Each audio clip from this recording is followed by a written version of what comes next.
मांगत तुलसीदास कर जोरे, बसहूँ राम सिय मानस मोरे। कल मैंने सोचा था कि विनय पत्रिका की इस स्तुति की मैं 5 व्याख्याएं करूंगा, किंतु उन 5 छंदों की व्याख्या नहीं हो पाई, 4 की ही हुई। आज उसी क्रम को आगे बढ़ाते हुए हम आगे की यात्रा पर चलेंगे। इस समय तुलसीदास जी बता रहे हैं कि दुनिया की हालत हो कैसे गई है, कैसी दुर्गति हो रही है संसार की, और मनुष्य की जो चेतना है वह किस प्रकार से रसातल की ओर चलती जा रही है। नरक में गिर गई है मनुष्य की चेतना, और उस संपूर्ण नरक का वर्णन तुलसीदास जी कर रहे हैं। बहुत गहराई से तुलसीदास जी ने आसपास के परिवेश को देखा है, दुनिया को देखा है, समझा है, और उसके बाद निष्कर्ष निकाले हैं। और यह निष्कर्ष साधारण नहीं है, शाश्वत है। कितना लंबा समय हो गया तुलसीदास जी को, किंतु आज भी ये कोरे के कोरे हैं। वैसी ही सुगंध, सत्य की सुगंध, सत्य की सुवास इनमें से आज भी उठ रही है। तो आइए इस नरक की बगिया में आगे की सैर पर चलें। शांति सत्य शुभ रीति गई घट, बड़ी कुरीति कपट कलई है। कह रहे हैं तुलसीदास जी, अब संसार की ये हालत हो गई है कि यहाँ पर शांति, सत्य और शुभ की जितनी रीतियां थी सब घट गई हैं। और क्या हो गया है? बड़ी कुरीतियां बढ़ गई हैं। बहुत सुंदर, शुभ, पवित्र, शांतिदायी रीतियां हुआ करती थी, वे सब रीतियां घट गई हैं, और अशुभ की, असत्य की, पाप की सारी रीतियां बढ़ गई हैं। उदाहरण के द्वारा अब समझाता हूं कि क्यों तुलसीदास जी ये कह रहे हैं कि वे रीतियां जो शुभदायी थी, शांतिदायी थी, सत्य की थी, वे घट गई हैं। और कौन सी? बड़ी कुरीति और कुरीतियां बढ़ गई हैं, बुरी रीतियां बढ़ गई हैं, बुरा व्यवहार, बुरा प्रचलन बढ़ गया है। उदाहरण से जानिए, तब समझ में आएगा कि कौन सी अच्छी रीतियां थी और कौन सी कुरीतियां बढ़ गई हैं। एक विवाह समारोह देखा मैंने, दुल्हन आ रही है, नाचती गाती कूदती हुई, और किसी ने डीजे वाले को खबर दी जाकर कि भैया रे, ये वाला गाना बजाओ, दुल्हन की एंट्री पे ये गाना बजना चाहिए। पहले से इवेंट मैनेजमेंट वाले ने सारी कुछ प्लानिंग कर रखी थी, योजना बनाई हुई थी, और उस योजना के अंतर्गत ये था कि जब दुल्हन प्रवेश करेगी उस समय डीजे पर ये गाना बजेगा और दुल्हन नाचती हुई आएगी। गाना क्या था?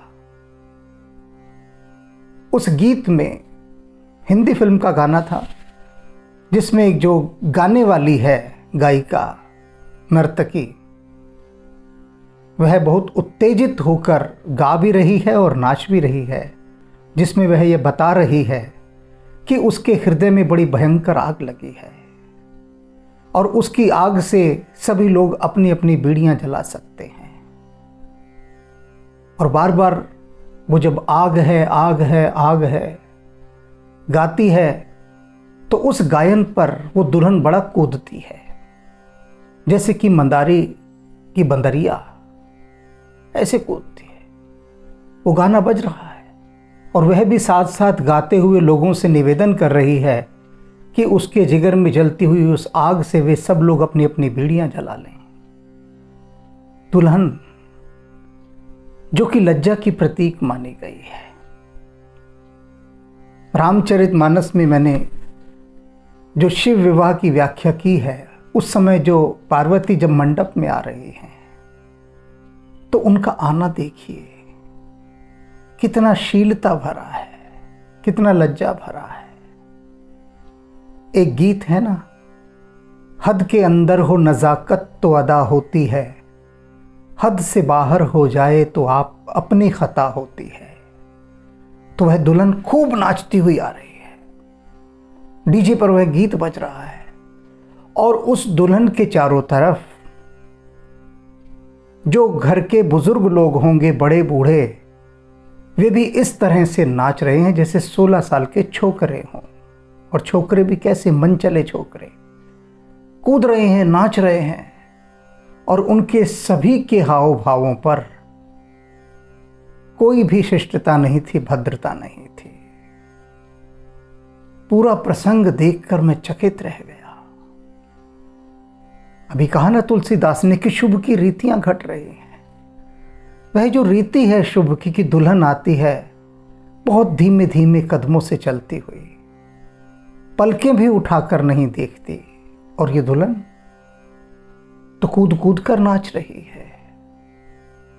और ऐसा नाच नाच रही है, ऐसा नाच नाच रही है कि धरती भी कांपने लगी।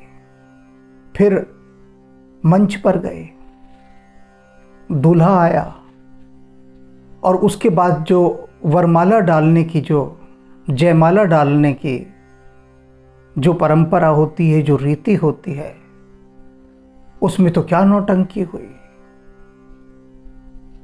कि दूल्हे के पक्ष के लोग उसे उठा रहे हैं, दुल्हन के पक्ष के लोग उसे उठा रहे हैं। एक अभद्र सा हो हल्ला मचा हुआ है, अभद्र सा वल्गर शोर। एक मैं देखकर हैरान था कि जो इतनी हमारे यहां पवित्र पावन रीति कही गई है जयमाला, उस जयमाला के अंदर ये क्या हो रहा है। उसका सारा सौंदर्य ही नष्ट हो गया और किसी प्रकार से जयमाला जैसे ही डली, उसके बाद वहां पर शैंपेन की बोतलें खुली, उसके फव्वारे छूट रहे हैं और लोग आकाश की ओर मुंह कर करके उसको पीने को लालायित हैं। कोई ओक लगा रहा है कि 2-4 बूंद शैंपेन की गिर जाए उसमें तो वो उसे चाट ले। और दूल्हा दुल्हन, उन्होंने उसी बोतल से एक एक घूंट भरा। यह अवसर जिसमें गंगा जल छिड़क कर उनकी सुख और शांति की प्रार्थना करनी चाहिए थी प्रभु से, उस समय वहां शैंपेन की बोतलों के फव्वारे चल रहे हैं। तो तुलसीदास यहां जो कह रहे हैं, समझ में आ रही है ना वो बात। शांति सत्य शुभ रीति गई घट, वे सारी रीतियां घट गई जो शुभ, शांति और सत्य के ऊपर चलाने वाली थी। फिर फेरे होते हैं, फेरों पर फबतियां कसी जाती हैं, मजाक हो रहे होते हैं, पंडित जी का मजाक उड़ाया जाता है जो फेरे करा रहे हैं। बार बार पीछे से कोई बोलता है, पंडित जी जरा शॉर्टकट करो, ये लो पैसे, ऐसे करो वैसे करो। विवाह का जो परम पवित्र पावन उत्सव, जो रीति, जो परंपरा, उसको एक भद्दा मजाक बनाकर रख दिया है। इसीलिए तो तुलसीदास ने कहा कि शुभ की रीतियां घट गई हैं और कुरीति बढ़ गई है। ये कुरीति बढ़ी हुई है। ये मैंने एक उदाहरण दिया है, केवल एक उदाहरण, और वह उदाहरण भी ऐसा जो हर रोज, हर शादियों पे, हर तगड़े साये पर सब देखते हैं। तगड़ा साया हो या कमजोर साया, कोई भी शादी हो, अक्सर अब ये भले लोगों की शादियों में भी बहुत दिखने लगा है। क्योंकि भले लोगों के घर के बच्चे भी जाते हैं जब ऐसे मंचलों की शादियों में, तो उससे बड़े प्रभावित होते हैं। क्योंकि कुरीति बहुत जल्दी प्रभावित करती है, बहुत जल्दी, और उससे वे प्रभावित होकर आते हैं और कहते हैं नहीं, हम भी अपने विवाह समारोह में इससे भी अधिक फूहड़ और भद्दा प्रदर्शन करेंगे, जिससे कि वह एक नई रीति बने, नई मिसाल बने और लोग कहें कि देखो क्या नए स्टाइल से उन्होंने शादी की। अब संस्कृति का दीवाना कोई नहीं है, स्टाइल पे मरने वाली दुनिया हो गई है और स्टाइल के चक्कर में शुभ की रीतियां घट गई हैं और अशुभ बढ़ता जा रहा है। आप समझ गए ना ये सारी बात? एक ही उदाहरण से सब समझ गए होंगे। और आगे क्या कहते हैं तुलसीदास जी? कपट कलई है और कपट की कलई चारों ओर चढ़ गई है। अहंकार की कलई। कलई क्या होती जानते हैं? पीतल के बर्तन के ऊपर एक क्रोम की लेयर चढ़ाई जाती है। क्रोम कहते हैं, साइकिल का हैंडल आपने देखा होगा, वो सफ़ेद रंग का चमकता होता है, उस पर एक पॉलिश होती है। साइकिल का रिम भी देखा होगा, मोटरसाइकिल का भी रिम देखा होगा, ये सब लोहे के बने होते हैं और इनके ऊपर क्रोम की पॉलिश की जाती है, जिसे देसी भाषा में कलई कहते हैं। कलई पीतल के बर्तनों पर होती थी। जब मैं छोटा था तो हमारी अम्मा हमसे कहा करती थी कि देखो कलई वाला आए तो ध्यान रखना, और हम खोज खोज के लाते थे कलई वाले को। अगर दूसरे मोहल्ले में भी होता था कि भैया आ जाओ, हमारी अम्मा बुला रही है, कलई करनी है, तो घर के सारे पीतल के बर्तन निकालती थी। कलई वाला बैठता था, पीतल के बर्तनों को भट्ठी पे जलाता था और फिर उनके अंदर एक पाउडर फेंकता था और एक पतली सी पत्ती होती थी वो लगाता था, जो कि कोई धातु की होती थी और वो पिघलती थी और उसके बाद वो कपड़े से पॉलिश करता था और पीतल के बर्तन अंदर से चमक जाते थे। अब उनमें खाना बनाया जा सकता था। तो कलई चढ़ा दी माने एक परत चढ़ गई उनके ऊपर, लेयर। तो तुलसीदास जी क्या कह रहे हैं? ये जो चमकीली चकाचौंध कर देने वाली जो एक लेयर है, जो एक परत है, जो कलई है, वो कपटता की लेयर अब इन सब शुभ रीतियों के ऊपर उन्होंने चढ़ा दी है, कुरीति की परत। आपने देख ही लिया होगा कि कुरीति की परत कैसे चढ़ गई है, किस तरह से। तो ये बहुत संवेदनशील बात है, क्योंकि इसने हमारी भारतीय संस्कृति को लोगों के हृदय से निकालने में बहुत बड़ी भूमिका निभाई है, बहुत बड़ी भूमिका। और ये भूमिका मैंने आपको दिखा दी। भूमिका क्या, पूरी पिक्चर मैंने आपको दिखा दी है इस एक वाक्य की, इस पंक्ति की। सीदत साधु, और अब क्या हो गया है? साधु सताए जा रहे हैं। साधुता सोचत, सज्जनता सोचने पर विवश हो गई है।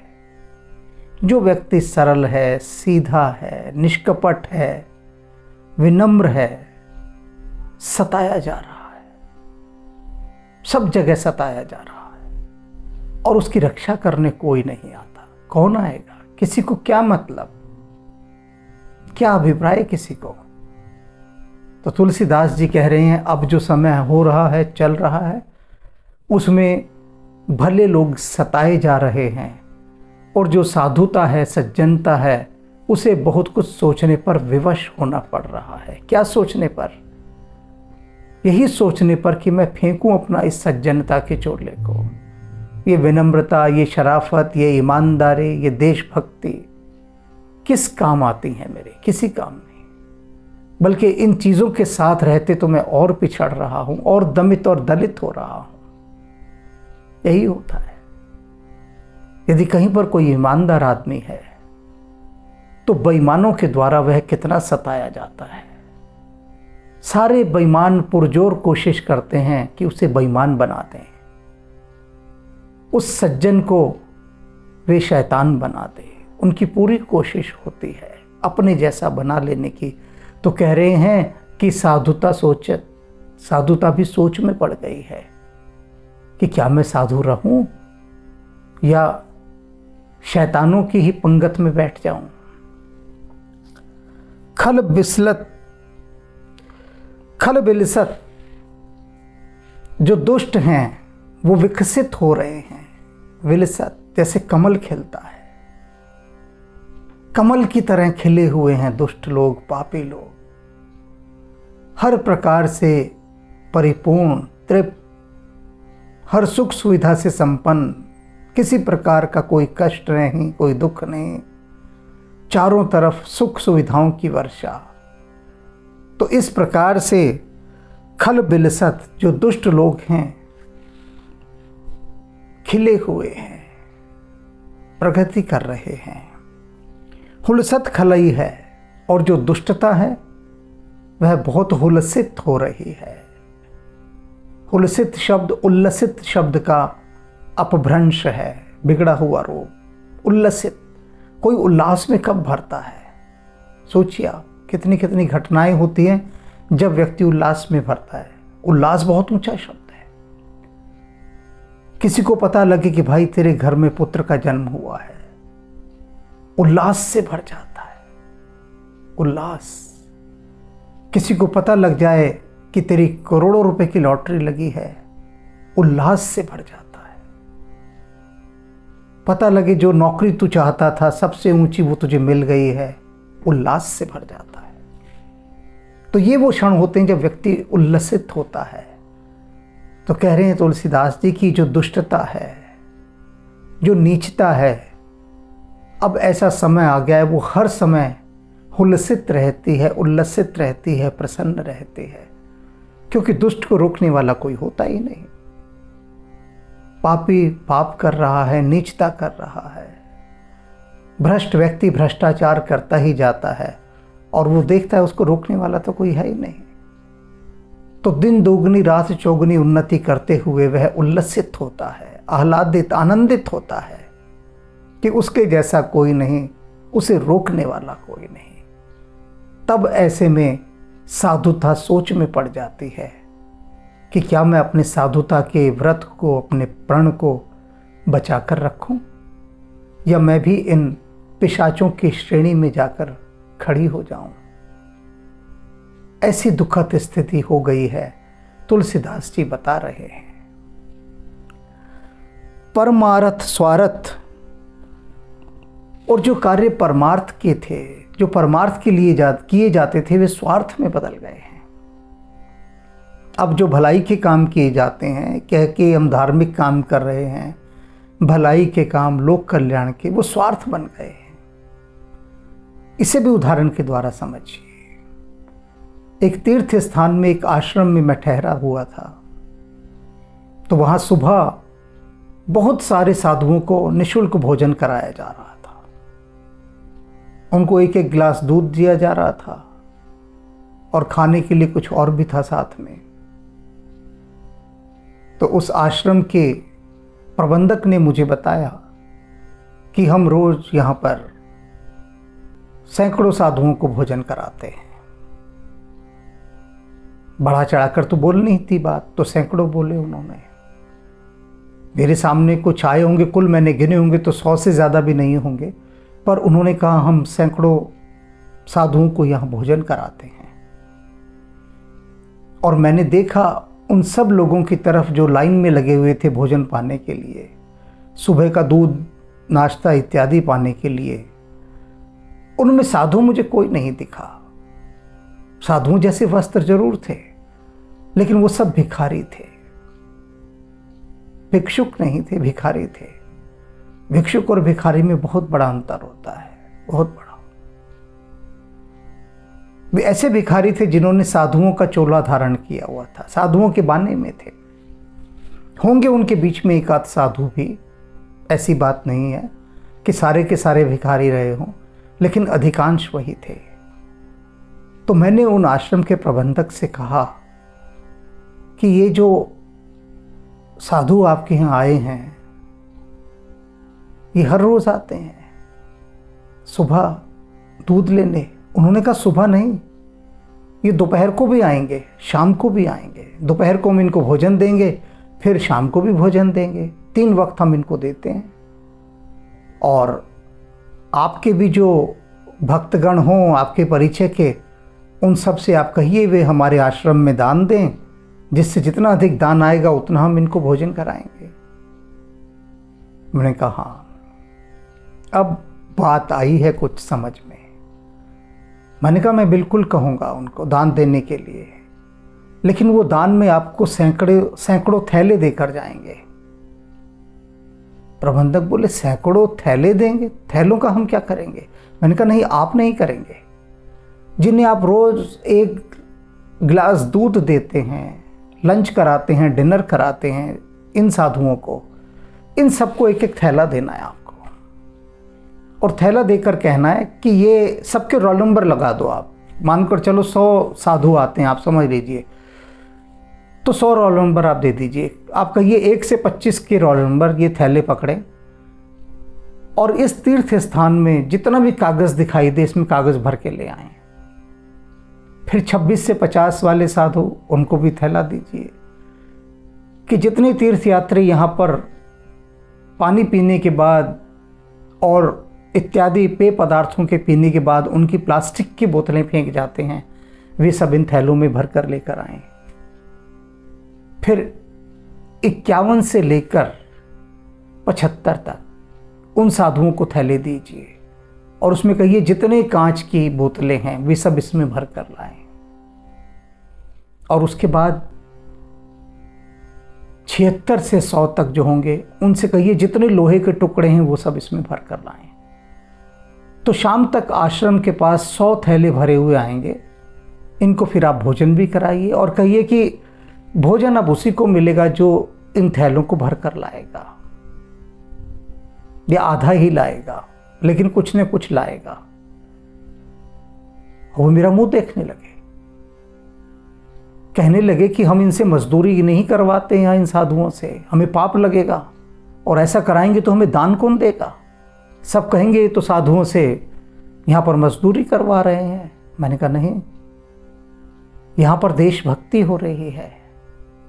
आप देश के संसाधनों को फिर से रिसाइकल करवाने के लिए ये आश्रम कितना बड़ा काम कर रहा है, ये मिसाल कायम करेंगे। और मैंने कहा साधुओं को आप भिखारी क्यों बनाते हैं?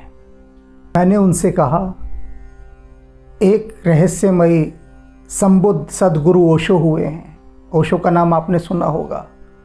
उन्होंने नए सन्यास का सूत्रपात किया, और वो नया सन्यास क्या है कि मेरा सन्यासी आत्मनिर्भर होगा, भिखारी नहीं। ओशो का एक भी सन्यासी आप ऐसा नहीं देखेंगे जो भिखारी हो। अमीर से अमीर सन्यासी उनका सन्यासी है, आत्मनिर्भर है।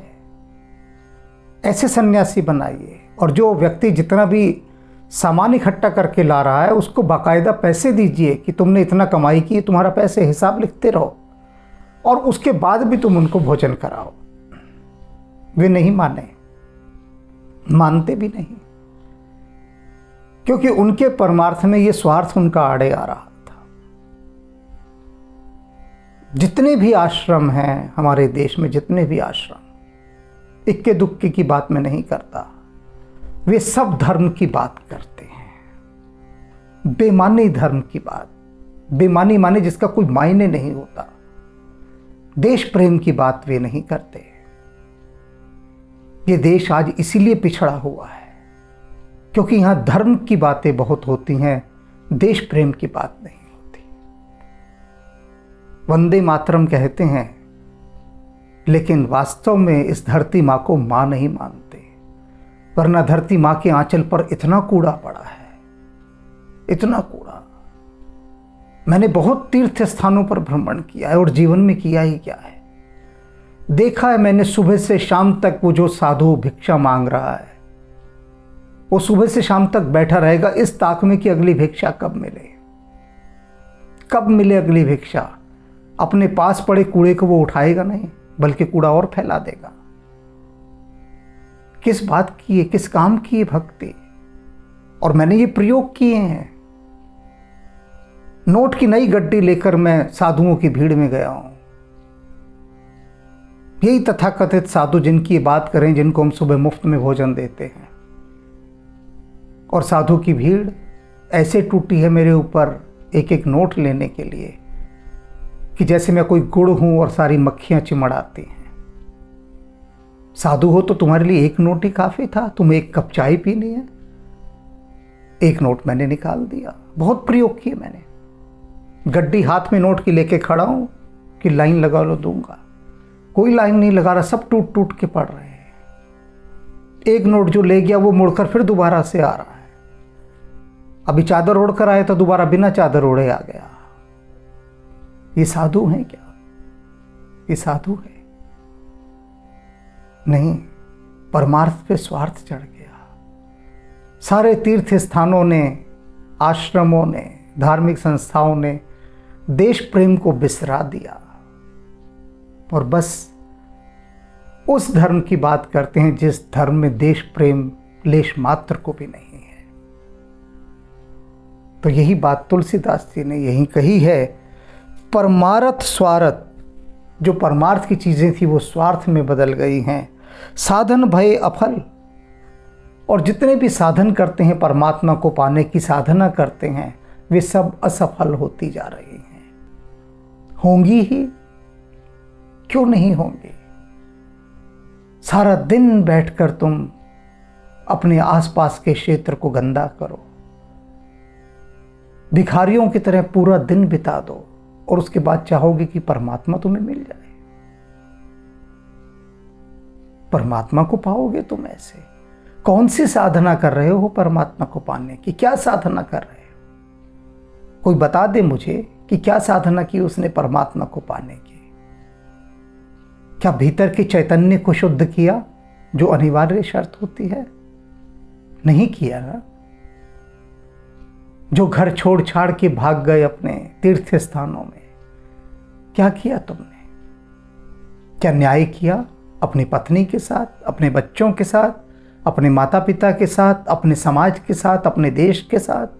तुमने दिया क्या समाज को, देश को, मानवता को? घर छोड़ छोड़ हो गए सन्यासी। क्यों?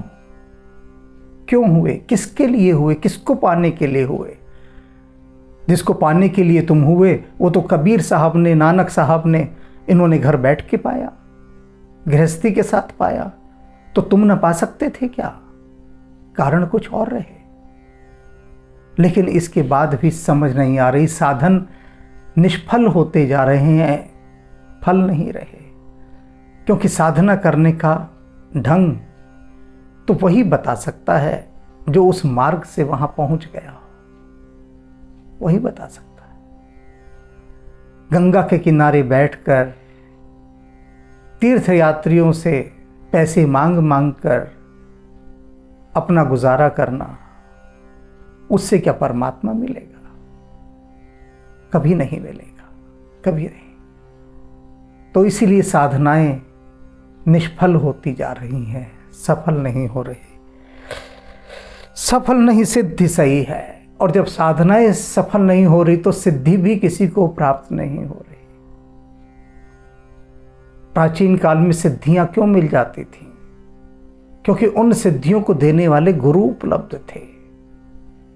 गुरु के एक इशारे से साधना घोड़े की तरह सरपट दौड़ती थी और सिद्धियां प्राप्त हो जाती थी। अब हर आदमी गुरु बना बैठा है, शिष्य तो कोई है ही नहीं। शिष्यत्व का भाव नहीं तो गुरु भी नहीं रहे, सिद्धियां भी नहीं रही, साधन भी सब निष्फल होने लगे। तुलसीदास जी कह रहे हैं ऐसा जमाना आ गया है, ऐसा युग आ गया है। कामधेनु धरनी कलि गोमर, और ये जो धरती रूपी कामधेनु गाय है ना, कलयुग रूपी कसाई के हाथों पड़ गई है। क्या बात कही है तुलसीदास जी कि जो धरती है ये क्या है? ये कामधेनु जैसी गाय है धरती, और हत्थे किसके चढ़ गई? कलयुग कसाई के हाथ। अब कसाई थोड़ी ना छोड़ेगा, इसे काट डालेगा। तो क्या हुआ? विवश विकल। अब उस कसाई के हत्थे पड़कर ये धरती रूपी गाय विवश हो गई है बेचारी। कितने कितने कसाई हैं इस धरती पर। गंगा को गंदा कर दिया, यमुना को गंदा नाला बना दिया, हिमालय जैसे क्षेत्र को कूड़ा घर बना दिया।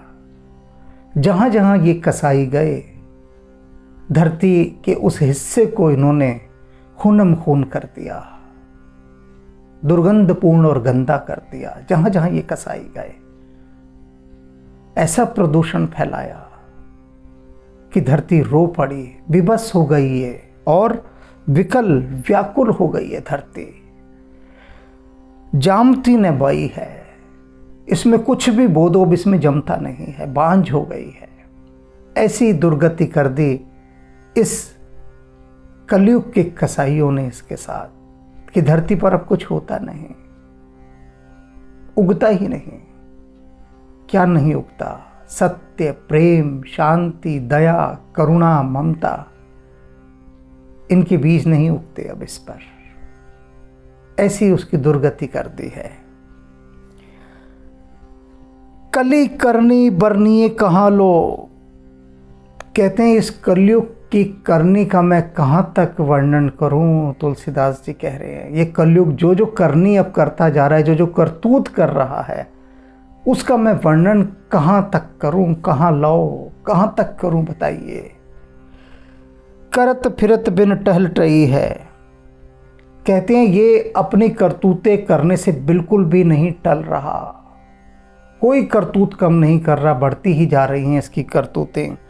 तापर दांत पीस कर मींजत, और उसके बाद भी क्या है, ये कलयुग अपने दांत पीस रहा है और हाथ मल रहा है। और क्या सोच रहा है कि अभी तक तो मैंने धरती का कुछ बुरा ही नहीं किया, अभी तो इसकी बहुत बुरी हालत मुझे करनी थी इस धरती की, और मैं कुछ भी नहीं कर पाया हूं। यह सोच सोच कर कलयुग अपने दांत पीस रहा है और हाथ मल रहा है, जैसे लाचार हो, बेबस हो कि मैं इस धरती का सत्यानाश क्यों नहीं कर पाया अभी तक। को जाने चित कहाँ ठई है। तुलसीदास जी कहते हैं कि कौन जानता है भला कहाँ जाकर इस कलयुग का दिल ठहरेगा, मन ठहरेगा, कहाँ जाकर इसे तसल्ली तृप्ति होगी कि हाँ अब मैं धरती का सर्वनाश कर चुका। इसकी तो तृप्ति होती नहीं दिखाई दे रही। पता नहीं वो कौन सी सीमा होगी, कौन सा मुकाम होगा जहां पर जाके कलयुग कहेगा कि हाँ बस अब मैं ठहर गया, अब मैंने कर दिया धरती का सत्यानाश। लेकिन ये तो बेचैन है, दांत पीस रहा है, हाथ मल रहा है। इतना सब कुछ करने के बाद भी कलयुग को तृप्ति नहीं हुई। वह इस धरती का, इस संसार का, इस विश्व का और भी अधिक बुरा करना चाहता है, और भी अधिक बुरा। और इसीलिए वो बेचैन है। अब बेचैन है तो चैन पाने के लिए वो धरती को और अधिक बुरा बनाएगा, क्रूर बनाएगा, पिशाच बनाएगा। कलयुग मानने वाला नहीं है। कह रहे ने तुलसीदास जी कि पता नहीं कब जाकर वह ठहरेगा, नहीं पता। लेकिन ऐसे कलयुग को हम बढ़ते तो नहीं देने दे सकते ना, उसे अनुमति नहीं दे सकते, ये इजाजत नहीं दे सकते कि वो बढ़ता ही जाए, बढ़ता ही जाए। किसी को तो सामने आकर उसे रोकना होगा।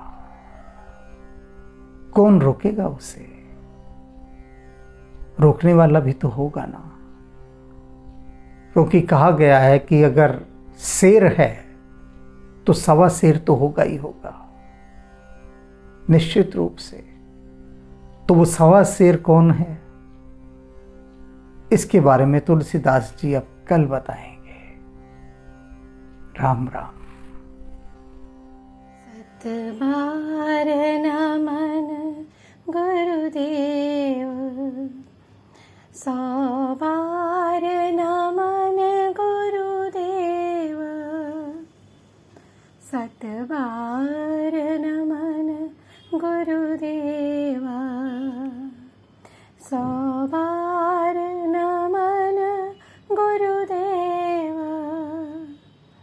गुरुदेव गुरुदेव गुरुदेव गुरुदेव गुरुदेव गुरुदेव गुरुदेव गुरुदेव, सौ बार नमन गुरुदेव, सतबार नमन गुरुदेव।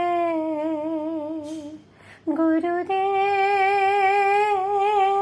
गुरुदेव गुरुदेव